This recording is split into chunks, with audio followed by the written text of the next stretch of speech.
Good morning, everyone. Welcome to the 6th annual rain event. I'm Sue McIntyre. I'm the chair of the rain event for the Barrie and District Association of Realtors. Today we have an exciting lineup for speakers and panels for you throughout the day. Our lineup today is going to be informative, it's going to be insightful, it's going to make some impact for you and inspire you, hopefully. Whether it's changes with REBA, or housing affordability strategies, or growth plans, or technology, local community initiatives, we've got it all covered today. Today's about being a game changer for you guys and thinking about the future and about local is what matters. After lunch especially, we do have a freestyle sort of tech panel that hopefully you'll stay around for, and lots of people on that panel that should be of interest to you. We've got prospects, something called Remind. Joel from Remind's going to be here. He's from the States. Webforms is going to be on the panel as well as Matrix. So stick around for that, and then they're going to do some demos after that, hopefully, with Matrix and prospects and all that stuff. So first in our lineup is Dave Meslin. Welcome, Dave. Dave is an entrepreneur and a professional rabble-rouser. Rabble-rouser being that he's going to get us all fired up. His session's going to be reminding us that we're stronger and smarter as we collaborate and work together. And Dave's going to show us that local matters and how fun it is to get involved and make an impact in your community. He's going to incorporate some humor and focus on the critical role of the realtor in the community and how we can help strengthen the economic and social fabric of our community where we live and where we work. So, welcome, Dave.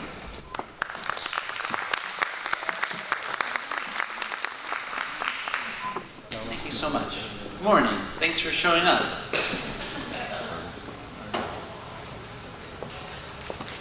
I am very honored to be here, and this is a really cool venue. I've done lots of presentations like this, and I've never done one on a stage with a dozen pumpkins.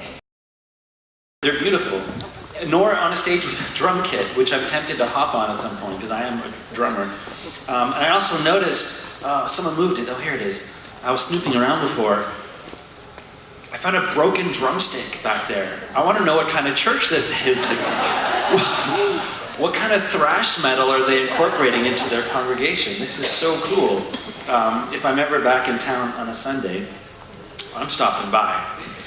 I think it's really appropriate that we're in a church because it seems to me that what BDAR is doing in a way is adding a bit of spirituality to your sector. And I think that's really cool. Out there you've got Habitat for Humanity, you've got Redwood, we've got the housing hack tomorrow looking at not just how to sell more homes and make more money, but how to make Barrie and the district more inclusive and affordable and accessible. And I think BDAR is really, to me, kind of a pioneer nationwide, saying our sector isn't just about selling houses, it's about building community. And I just want to congratulate BDAR and all of you for being so damn cool. And I'm really honored to be a part of it. So round of applause for BDAR.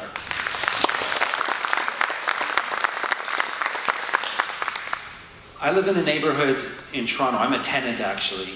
I'll never own a home in Toronto. If I ever own a home, it'll be in Hamilton or Barrie, so I might be one of your clients one day.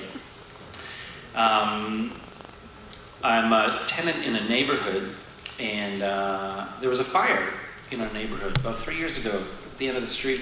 House, no one was hurt, but it was a really big fire. The whole roof was aflame. And of course, people came out to watch the firemen and their hoses, and I'm standing around there with all these people watching, and I realized, I don't know who these people are. These were people who live on my street or a block away. And we started introducing ourselves and talking to each other and connecting as neighbors, and it dawned on me how sad it is that it took a fire to bring us together.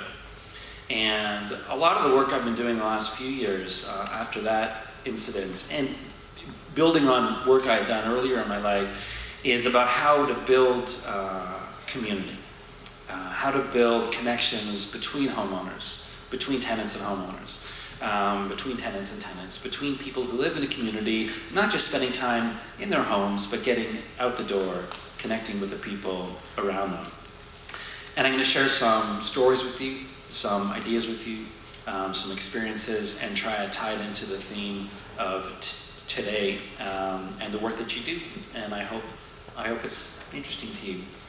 Let me start though with a bit about my background. This is a blank screen. Oh.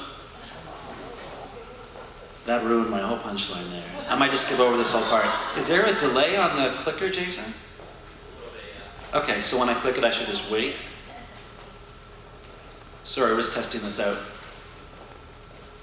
Anyways, I won't spend too much time on this, but this is my grad photo, and as you can see in this photo, I'm not a very happy man. There's a bit of a grumpiness to me. And the reason was twofold. One is that I have a massive zit on my nose, which of course happened right on grad week. And this was 1992. Photoshop didn't exist. If you had a zit on your nose in a photo, you had a zit on your nose in the yearbook. But I was also upset because I had this argument with the guy. And of course, you know the punchline now, but there was a table with a bouquet of flowers on it. And I said, "What are the flowers for?" And he said, "They're for the ladies, for the girls." And I was like, "Cool, can I have them in my photo?" And the guy's like, "No, you can't, they're only for the girls." And I had to fight this guy and argue it over and over. And I was like, "What are you talking about? Like, my mom's paying for these photos, and the customer is always right, and I am her proxy in this relationship." And the guy was really, he's like, "Sorry, I don't make the rules, you can't hold the flowers, you're a guy." Anyways, I don't know if it was my brilliance or my belligerence, but after at least 2 hours of arguing, he did finally cave, and in 1993, I was the only male in the Earl of Hague yearbook to hold the flowers. And I shared this story. "You went to Hague? Oh, amazing. Wow, carpe diem. Cool. Wow, small world. Cool." I was in the last year of the old building. They since knocked it down. It's this new horrible strip mall that has a school thing on it. So the point being that I've lived my whole life this way. I challenge rules, I challenge norms. I don't take anything for granted. I know that everything is malleable, and that if there's something around you don't like, you can change it. And if you look carefully at my face here, notice there's a bit of a smile now. Not huge, but if we can just compare this. Again, the delay's really weird here. But there. I'm scared to click it. Look at that. The moral being, if you stand up for what you believe in, you will become a happier person. A few quick stories from what I've been doing since then. A lot of my work is about getting people to participate actively in their community. We hear a lot about political participation, measured by things like voter turnout. So only half of people tend to vote. 60% federally, provincially, 50 in Toronto municipally. What's it municipally up here? 50-ish? A little less maybe? A little less? But that's really the most pathetic way to measure engagement, because that's just once every 3-4 years spending 20 minutes to drop a piece of paper into a box. The more important type of participation is what we do in between elections, in our neighborhoods, in our communities, in our workplaces, politically getting involved in City Hall or other organizations, not on election day, but in between election days. And if we're at 50% on election day, you can imagine where we're at, where it really counts, which is what we do in between elections. So I feel people are disengaged in almost all aspects of our lives. A lot of people will just go to work, come home, spend time in their home, and spend time with their family, all good things, but not making an effort to participate actively as a citizen or as an active member of their workplace, beyond their job description, of their association, like BDAR, etc. And my work is about transforming a culture of disengagement into a culture of participation. And it's all based on the premise that not just that participation is a nice idea, and that it would be better if more people voted and got engaged, but that we're actually losing out collectively as a society and as an association when people are disengaged. Because the best and most creative and innovative ideas might not come from the high-priced guru consultant. The best and most innovative ideas might come from people at the bottom of these ladders, the frontline workers, the people who are just living in a community. The best people to figure out how to improve transit might not be a transit policy academic guru, it might be the woman who actually rides the bus every day, who can figure out a way to make it better for her and her family. And that translates into all areas of policymaking. And the most innovative ways to transform your sector will come from the people who are actually selling homes on the ground. So engagement is the most powerful way to crowdsource intelligence and creativity. And when you have a disengaged population, or community, or association, or company, you're missing out on that free opportunity to crowdsource innovative ideas.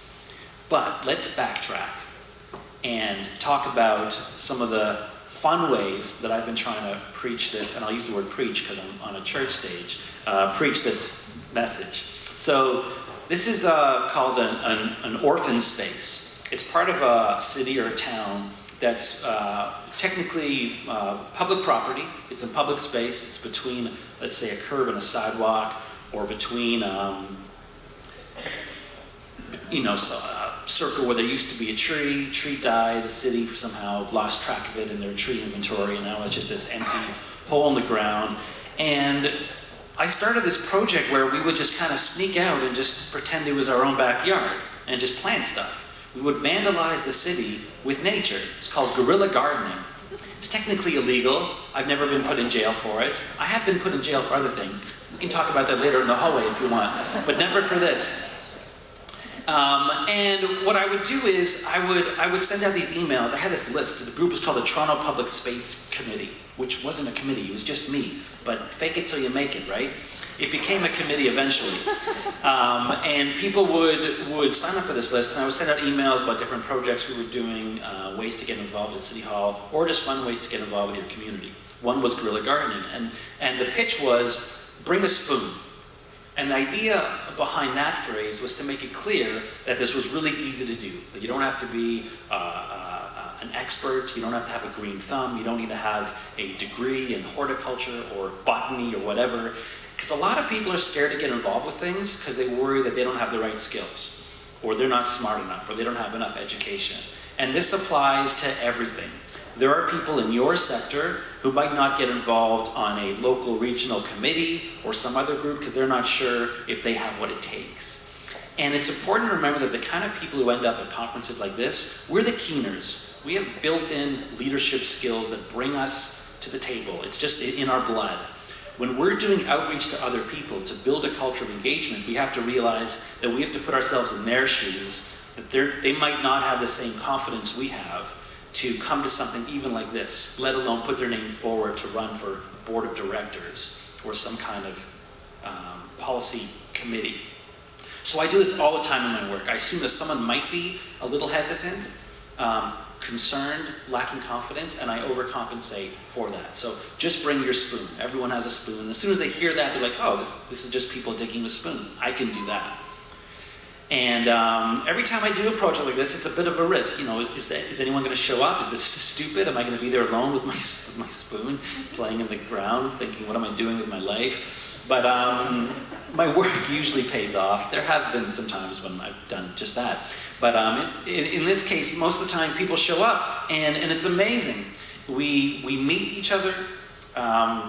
We have a lot of fun, we plant beautiful things. The media shows up, so it's kind of a trick I use to get the media interested in my work, because then I'm also doing policy work at City Hall, where I'm trying to actually either change legislation or put forward legislation to improve the city, which would be a whole other speech for another day. But if I'm just trying to get volunteers to work on that, it's harder than saying, hey, we're planting flowers illegally. It's just a little more, it sounds more fun. But once I lure them into my work, I end up getting them speaking at meetings at City Hall, wearing nicer clothing. I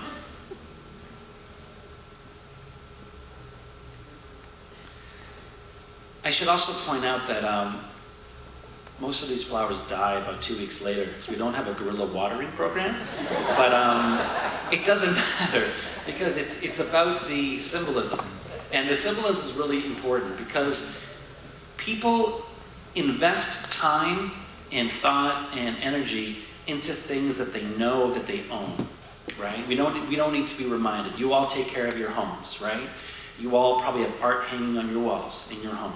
You take care of your bodies. You take care of your clothing. You wash your clothes. If you spill cornflakes in your kitchen, you don't wait for someone else to pick it up, unless you're a jerk.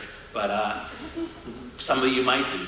But for the most of us, you know, we'll sweep it up. We wash our hair. We wash our cars.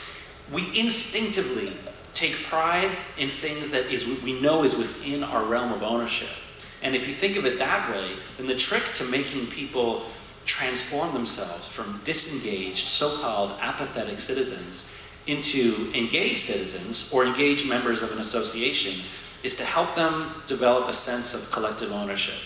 I'm not just a member of something, but we own this together. And to get them to see that organization and their city and their neighborhood within their envelope of ownership. Because again, when you know you own something, you'll instinctively step up to the plate. And I think most people, they'll have, let's say, their home, their porch, their front lawn, and then there's almost this mental barrier. But beyond that, someone else will take care of it. Someone else will sweep up the cornflakes, right? That's the city's job. Jeff Lehman's going to take care of that. I don't have to do that. We pay people to do that. And again, we lose out on, as a society, if we're just depending on city council to figure everything out for 40 years. Or if BDAR is depending on your board to figure everything out in between your AGMs. We're all stronger if we're engaged, if we can take down that mental barrier at the end of our lawn. And what's powerful about this is that the moment that spoon dips down into the soil, it's literally probably the first time in that person's life that they have physically altered something outside of the realm of their private ownership. Again, we change our homes, we change our cars. We don't ever change anything outside of that realm, unless it's in your job description. If your job is mowing the park, then you mow the park. But other than job description and what we know is ours, you could literally live your whole life never altering anything.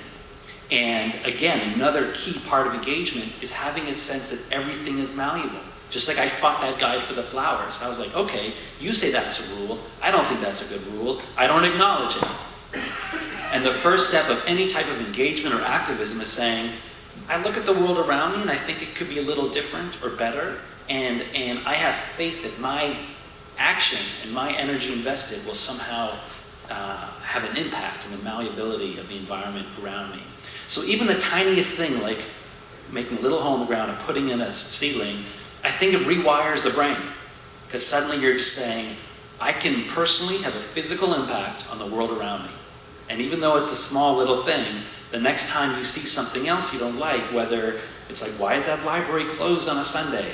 Why is the emergency room lineup so big? Why is the daycare in my neighborhood so expensive? Whatever it is you don't like, why do I have to wait so long for a bus? You might not just say, oh, damn the government, I hate this. Or damn BDAR, why do they do this thing? You'll say, I'm gonna get involved. Maybe I could change it. It's really one or the other. Either your brain sees yourself in this static bubble where you can change things inside and the rest of the world is out of your control, or you acknowledge that you have agency outside of that bubble. And once you switch someone, they're hooked. So I love little things like this because I think it just changes the way people's minds work and the lens through which they see the world. This is chain link fence. I don't know if this affects the Barrie District region as much. In Toronto, we have lots of neighborhoods where you would never have a chain link fence in the front yard. And then we have neighborhoods where there's tons of them. And I lived on one of these streets, Clinton Street in downtown Toronto. And every house, the lawn was like a little self-imposed prison yard where they just had this fence up. And I hated it. I hated the feel of it. I felt like we were all hiding in our own little space. And I think they're really ugly, these chain link fences, but I think they're also kind of evil. because they represent a physical manifestation of that mental barrier. Again, I'm gonna take care of my home, put up art, sweep up the cornflakes, mow the grass, plant some flowers. Boom, this fence marks the end of my responsibility and the end of my opportunity to make this world a prettier, better, healthier, more accessible, equal, whatever your thing is, place.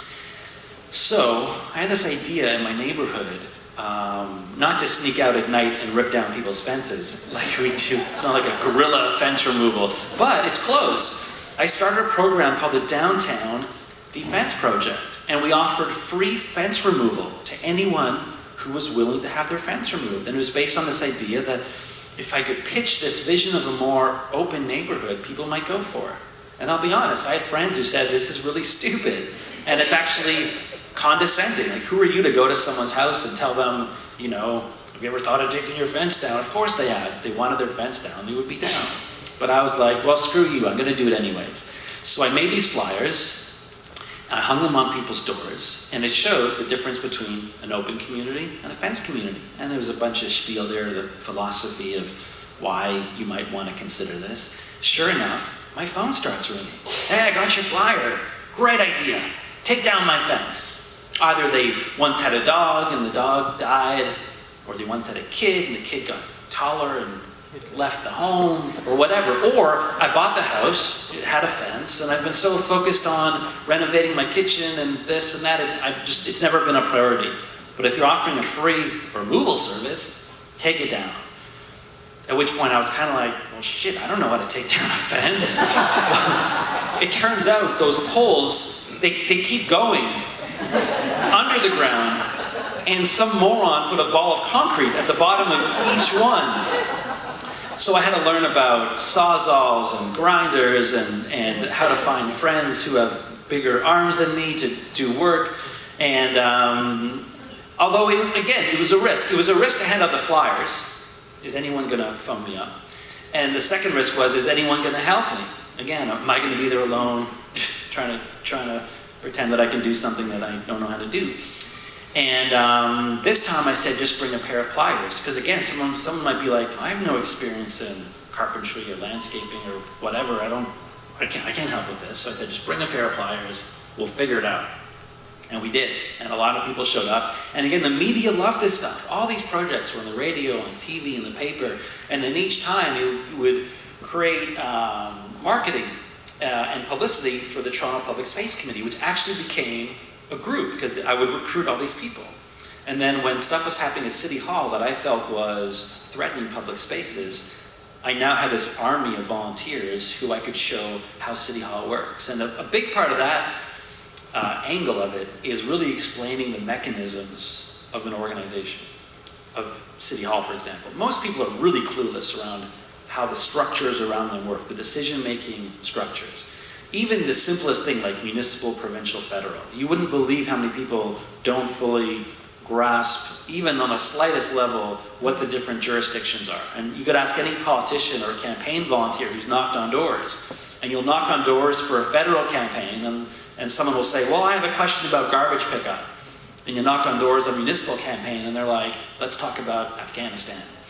And people just, they don't know. And it's not their fault. We don't teach it. We do a half credit of civics in grade 10.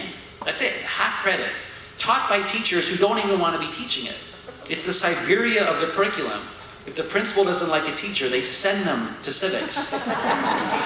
And there's no teachable. It's one of the only courses that you actually don't get certified on. Like you have to pass some kind of certification to be a math teacher. Anyone could teach civics. I could teach it. So people don't understand the system. And that municipal, provincial, federal, that's really just scratching the surface. We could do a whole full credit course for a whole year just on municipal politics. A whole year on provincial, a whole year on federal, and then a fourth entire credit on nonprofits and charities, just to teach people what the basic building blocks are of a democratic society and what your role can be as a citizen. You'd still just be scratching the surface. So for me to get someone to come to City Hall and participate in a decision-making process means they need to know what City Council does, what the different committees do, what a deputation is, how long you're allowed to speak for, What might happen afterwards? Can the counselors ask you questions? Does this go back to council? What's a referral? What's a deferral? What's note to file? Like, there's all this technical language that can make engagement intimidating. But organizations have that too. How does BDAR work? Do you think the average realtor totally understands what BDAR does, how it works, what the AGM is, what the board is, how I get on the board, why would I want to be on the board? We do this all the time in our lives. Every organization. There's a small group of keeners who run it, and bless their souls, they do great work. I mean, that's why we're here, right? But they're so good at what they do and so busy what they're doing that they might forget that the other 99% of the organization has no clue what they're doing. And we all lose out because there might be another person who would be a keener, who has so many skills to offer, but for some reason they just haven't fallen into that circle of people who understand how it works. So part of any organization's outreach in terms of engagement is creating really well-designed, simple, like when you buy something at IKEA and it comes with that manual, right? Even with the manual, it's still hard to build those damn things. But imagine getting that box of chipboard and bolts and screws and nuts and pegs and just having to guess how to put it together. You just couldn't do it. You could not do it. And that's how a lot of people see politics. And I'll bet that's how a lot of your own membership even sees your own association. I don't know what that is. Well, if I went to a meeting, I might even embarrass myself because I don't even know what they do, right? So making really well-designed, I guess what I'm saying is, what's the civics program? What's the civics class for your membership that gets people up to speed about how your sector is organized and the opportunities for engagement? Because no one's going to step up to the plate if they don't know where the plate is and what it's for. Anyways, what was I talking about though? Fences, yes. So we rip off the mesh first, and then we cut the poles down. It's weird, we tested this before and it was totally great. By the way, round of applause for Jason. There's always these there's these people, he's the audio-visual guy, the people behind the scenes who just make sure that the microphone's working and we can hear everything and they don't get recognized. Here's a before and after picture. Well, this is the before picture, so that's a fence around a house on Euclid or Manning. And right away, what's the message you get from this house? It's both stay away and I'm hiding inside. Fences do both, right? They keep out and they keep in. And it's so much nicer when you have something like this, where it's like, hey, come on in. There's a sign outside this church that says, we're glad you're here, ! It's so, you really gotta invite people in. And again, for people who aren't the keeners, it's cheerleading. Because leadership isn't about what you can do as a leader, it's about how you can create spaces for those around you to feel empowered and get them to develop their own leadership skills. Which means half of your job is literally being a cheerleader. Which is why I gave them all ice cream cones. One more fun project I've been working on in Toronto. This is an outline that guy Victor Fraser is drawing on the road. He's outlining in chalk a mural. We all think of murals as something that goes on walls. The biggest blank canvas we have in our cities and towns is the roads. So I knew that in Portland and Seattle and a few other places, communities were painting murals right on the road. And I thought, that's really cool. I'm going to do that in my neighborhood. So I checked in with the city and I said, is there any kind of permit process where we can paint a mural in the road? They said, no, we don't have that. So I was like, all right, well, screw you. So hey, I tried, right? So we chalked out the outline in the morning, painted outlines. We told the media that we used water-based tempera paints, but that someone might have accidentally spilled in some exterior semi-gloss. And then we had kids all day, kind of like paint by numbers. And kids of all ages were painting the road. And what I really loved about this is lots of neighborhoods do fun events where you have a street party and you temporarily shut down a street and kids come out. Hey, it's my kid on the left, Santiago, turning 13 in February. Very exciting, terrifying. The thing with the street party is it's temporary and there's no permanent mark left afterwards. So you shut down the street, you get the cars off, you put up balloons, you get a band, you have some food, and the next day everything's back to normal, which almost reinforces the wrong message that You can pretend that you have agency over your neighborhood, but just for a bit. After that, it does go back to Jeff Lehman. Like, you really don't have control. There's another group that just makes decisions for you, and you can suspend that for a day, but don't fool yourself. What I love about this project is these kids, just like when that spoon dips through the soil and it rewires their mind, they're painting the road. And then every time they walk past this road, for the next, maybe it's because I'm pointing the wrong direction, Jason. I'm being careless. I'm pointing it at nowhere. I'm going to point it at Jason. See, when he tested it, it worked because he actually knows how to use this thing. I'm just learning. Every time they walk in the street now, these kids are reminded by this physical, vibrant tattoo that the street belongs to them. And again, that is the most important ingredient for civic engagement or engaging within your professional association, that it belongs to me, that the world is a co-op and I am a member, right? And if you know that the road belongs to you, then you know that libraries and daycares and hospitals and parks and government itself belongs to you, that they all work for us, that we're the highest position in our society is not prime minister or mayor or premier. The highest position is citizen, right? I mean, the definition of the highest person on a ladder is the person who can hire and fire the person under them, right? And we can hire and fire all those leaders. So we're at the top. The same thing. You want people within BDAR and in an association to be like, I'm at the top because I'm a member. I run this thing. We run this thing. And it's a little scary too. Do you want, people who have a leadership role within an organization might feel intimidated of actually having engaged membership, but you do benefit from it in the long run. And so here's a picture of all these kids dancing around. That's my girlfriend on the left. They look much better in the rain. The colors really jump out in the rain. And the beautiful thing is they fade. After 2 or 3 years, they're gone because of salt and plowing and driving. But that's great because then you have to do it again. And it reminds you that, yes, you can make a difference in the world around you, but you can't let your guard down. If you want to get involved with policy making or strengthening your association, it takes a lot of work. And any work you invest, if you don't keep working at it, the results will fade over time. Let's share another quick story. Here I am, I'm still pointing this at nowhere. Sorry, Jason, I'll figure this out. Oh, I forgot I added this one. This is a great story. This is just from a few weeks ago. This is stairs in my neighborhood, 70 steps going from the top of the former Lake Iroquois escarpment, the same hill that Castellone was on. They had this big escarpment all through Midtown Toronto. The bottom there is Davenport. And this is in my neighborhood, and a lot of people use the steps for exercise. They run up and down and up and down. And I do it too, sometimes, not as much as I'm supposed to. New Year's resolutions, whatever. But you lose track of how many times you've done it. And you see people like counting in their heads. You see them putting rocks on the ground or like lining up leaves or using different tricks.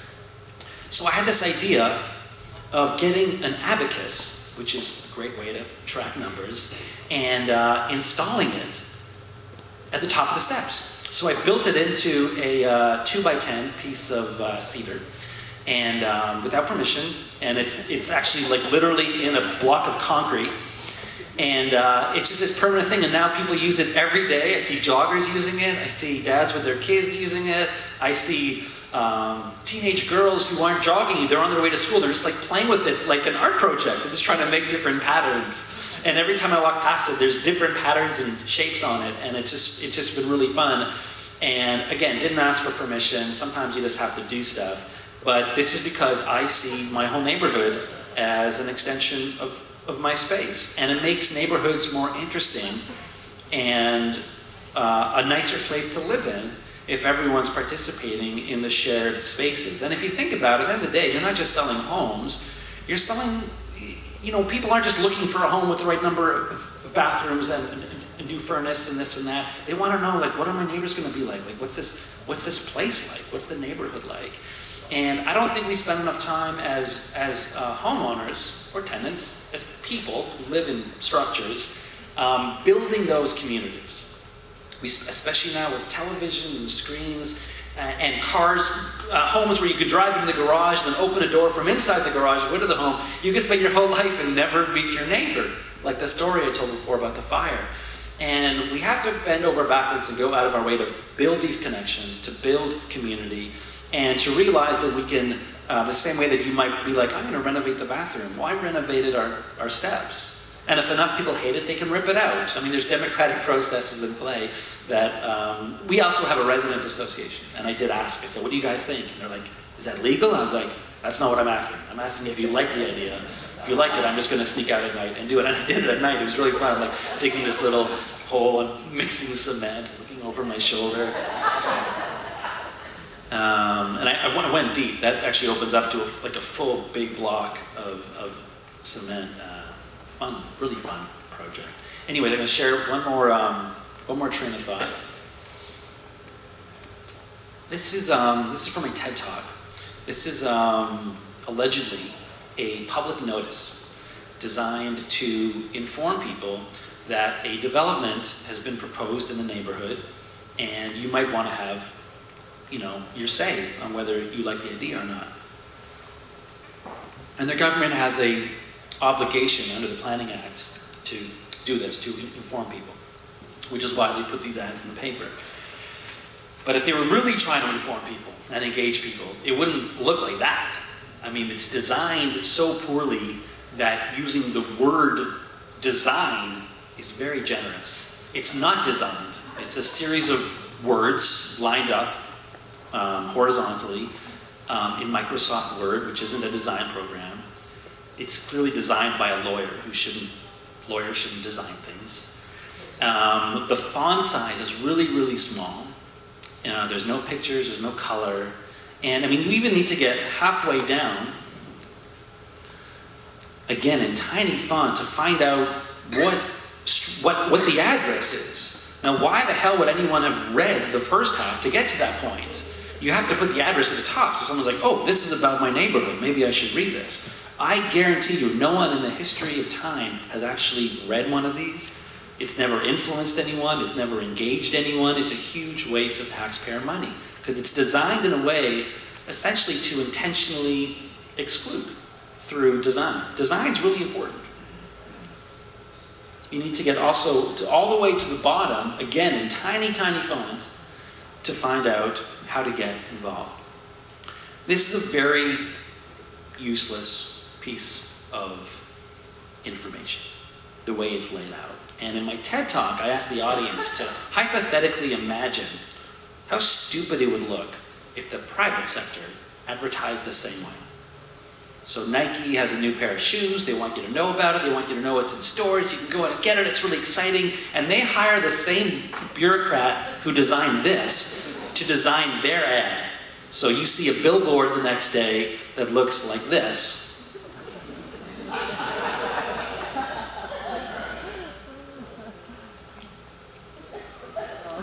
Have you ever seen an ad in your whole life that looks like this? In a newspaper, in a magazine, on a billboard, anywhere, ever, in all your years? No, you never ever have. Why? Because it's a crappy, crappy, crappy ad. It wouldn't achieve the goal of advertising, which is to try and encourage people to do something, to buy a pair of shoes.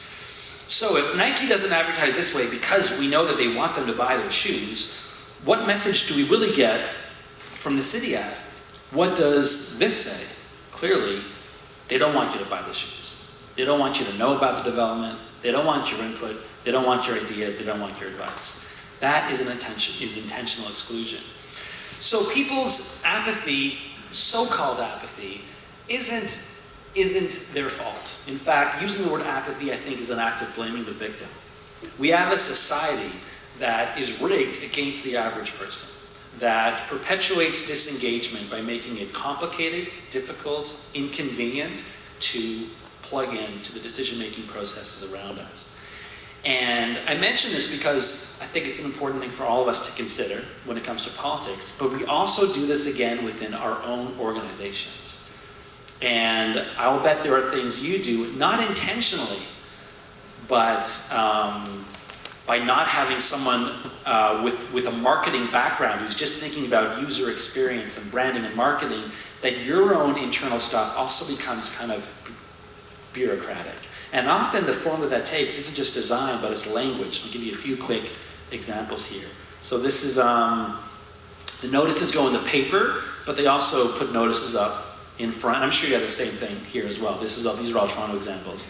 So everything about this design and all these words, to me, perpetuate disengagement in so many ways. I mean, even something as simple as the file number at the bottom. Why is it that every vehicle in Ontario can be uniquely identified by a seven-digit alphanumeric code, yet the Toronto Planning Department needs 13 digits, for a few hundred zoning applications? So now I'm supposed to phone up the clerk and say, hi, I'm really interested in file number 1031622 SDE. What the heck? Every time you make something a little more complicated, a little less convenient, you are lowering the chances of people engaging. But it gets worse, and more interesting, and more fun. So here's a whole bunch of words that they're using that aren't actual English words that people use. Look at the bottom there, exterior amenity space. Maybe you guys use that. I don't know if that is in the realtor sector, but what the heck is an exterior amenity space? It's probably like a patio? I don't know. But if it's a patio, then call it a patio. That's what people call things. But this is what insiders do. They don't realize they're doing it, because these are all terms that they use back and forth. The thing with jargon is that people who are responsible for jargon don't know it's jargon.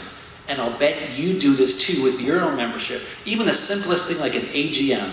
Anyone who's a keener and a leader and has gotten involved, we all know what AGMs are. The average person, how the heck would they know what an AGM is? Right? It's actually an obscure thing that a small group of people know. And there's lots of other examples like that too. And you might have a steering committee that you call the SC, or an organizing committee called the OC, or whatever. We all end up with these little internal acronyms that we use for our different committees and structures and policy frameworks. And then we'll send out an email to our whole membership saying, come to the AGM, we're talking about the SC and the OG. And then we assume they know what we're talking about, and they're like, I don't know what that is. What is this? Why are they keep emailing me these spam? So here's another example. So the thing we just saw said that the development proposal is going to include a 4-story podium, which sounds crazy to most people.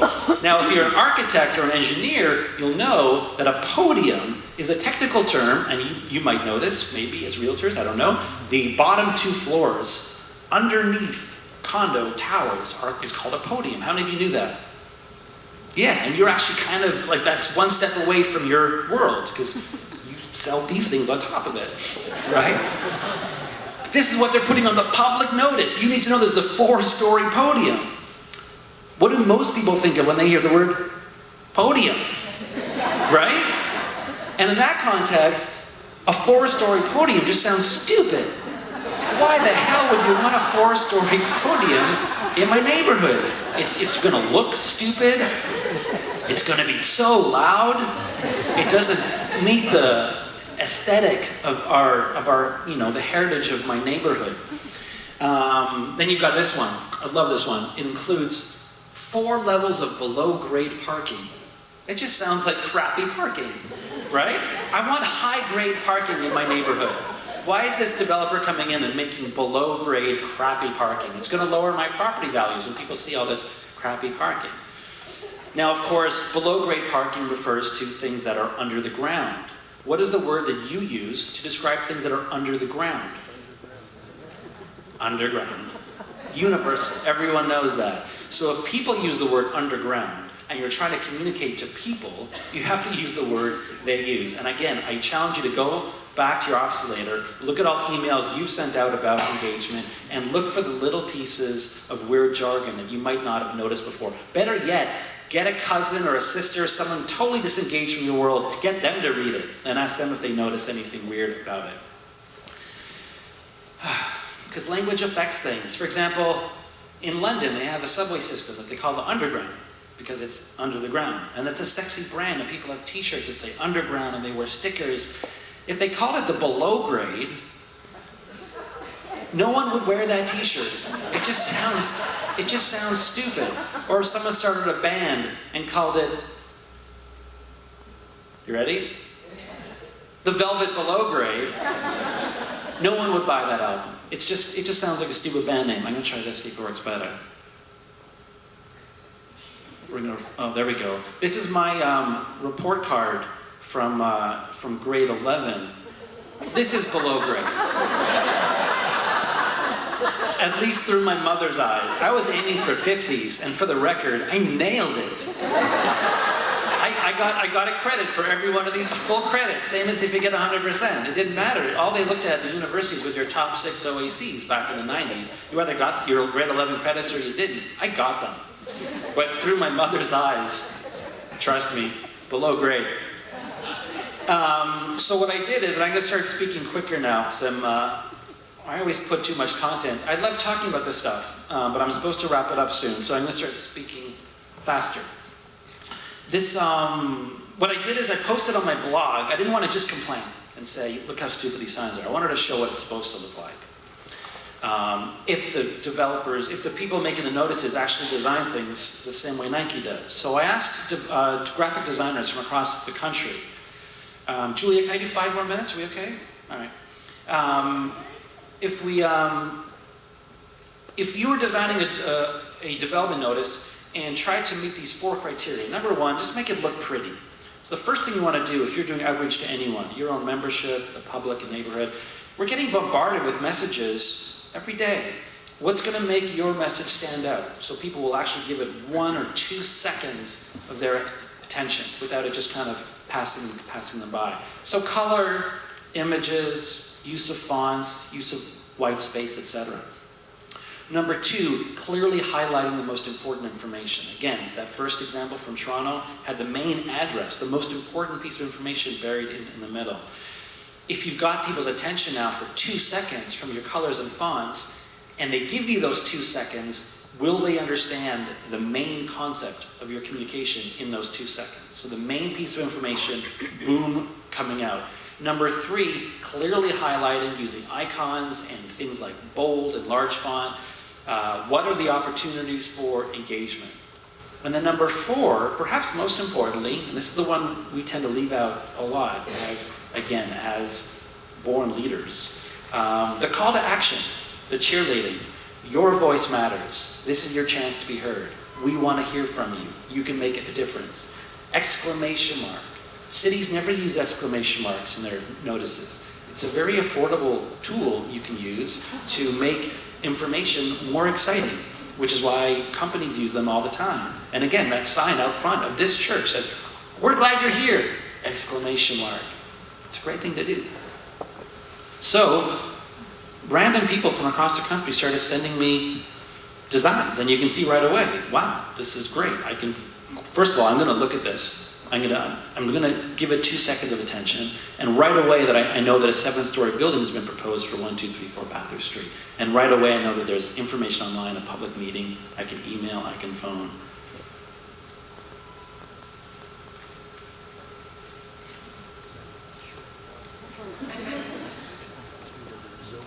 It's getting worse, Jason. Jason, what about I just give you a cue? Is that okay? There's only a few more left. Another great example, great use of white space. In this case, it's blue space, but white space just means space taken up by nothing. It's a great design tool. If you look at any ads, you'll see lots of white space. Good use of icons, some exclamation marks. What do you think? Let us know. Exclamation mark. The address is in blue at the top.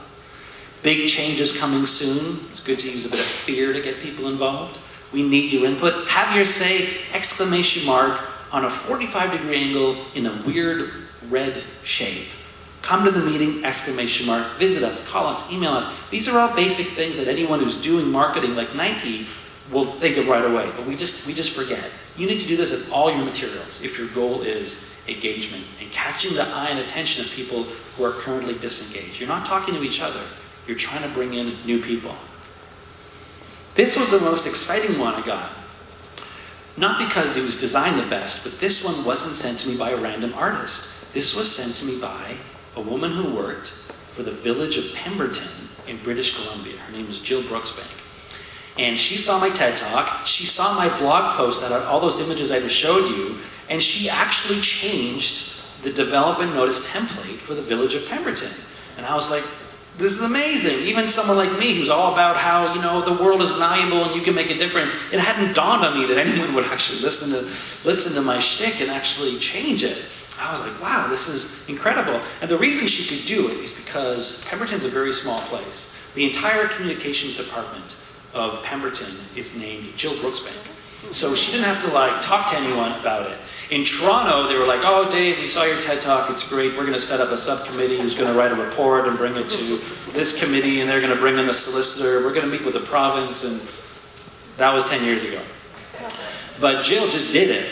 So I actually am a firm believer that it's areas like Barrie and the district that can be innovative leaders in so many ways. Toronto is a huge bloated bureaucracy that we never do anything first. We wait for other places to do it. Markham is trying online voting. We'll wait 20 years, see how it works, and then just introduce it for seniors, and then 30 years later for someone else. But you have a real opportunity here with, I happen to think, a very cool mayor and a smaller bureaucracy where you can be really innovative, which is why the housing hack tomorrow is also very exciting. Toronto is a lost cause. The National Post wrote a story about Jill's new design and about my work, how one BC municipality is getting people to actually read public notices. And on the one hand, I was like, hey, this is great, I'm really proud of my work. On the other hand, this is news?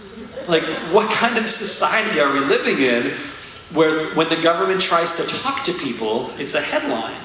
That's like a headline saying the librarians put the books on the shelf yesterday. I mean, that's what they're supposed to do. It's your job. But that's how low we've set the bar. We just assume that governments hate us, don't want to talk to us, don't consider us to have any value, to the point where when they actually just make a notice that is informative, it's a headline, national news. So I thought, this is cool.